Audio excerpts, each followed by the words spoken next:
Homeopathy doesn't work. It's pseudoscientific bullshit developed well before germ theory and the discovery of penicillin. There's no clinical evidence that any homeopathic remedy is any more effective than placebo. The concept defies common sense and laws of physics, biology, and chemistry. It was developed by this smug-looking thumb called Samuel Hahnemann in 1796. Back in the beginning, he was translating a medical treatise that said cinchona cured malaria because it tasted bitter.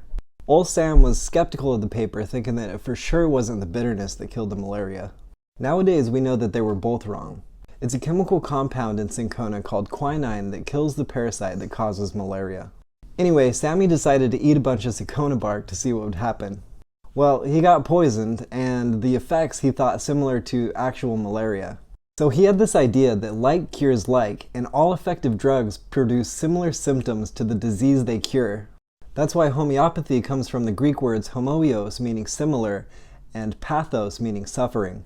But it's not actually a great idea to ingest a large amount of arsenic in order to cure a stomachache, or drink a bunch of coffee in order to cure being sleepy. So he came up with the idea of diluting the ingredients in like a fuck ton of water.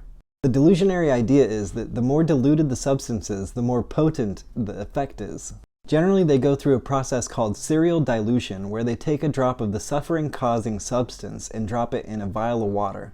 Then they take a drop of that and put it in some more water. Then they take a drop of that and put it in some more water, and so on and so on. And each time, they think they're making it more effective and stronger.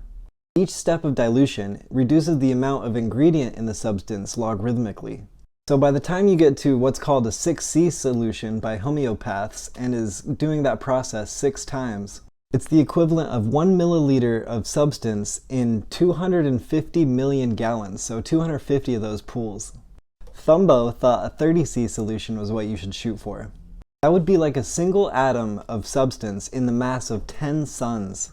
They also say that you should jostle the shit out of the vials between each dilution. They say water has a sort of vitalistic memory, and shaking it retains some of the energy in the form of the water's memory. Water doesn't have a brain or neurons. When it's that diluted, it has literally none of the original substance in it. Okay, so why does it matter though? People believe untrue things all the time. Who's it harming? In 2020, the homeopathy industry was well over $1 billion industry in the United States alone. That's over $1 billion spent on snake oil in lieu of actual medicine. And patients who actually do need evidence-based medical treatment can delay that treatment hoping that their water and sugar pills will work. And that can lead to unnecessary disease progression or death. So I'm sorry, not available 000. It wasn't homeopathy that made you better. It was either coincidence or the placebo effect, 'cause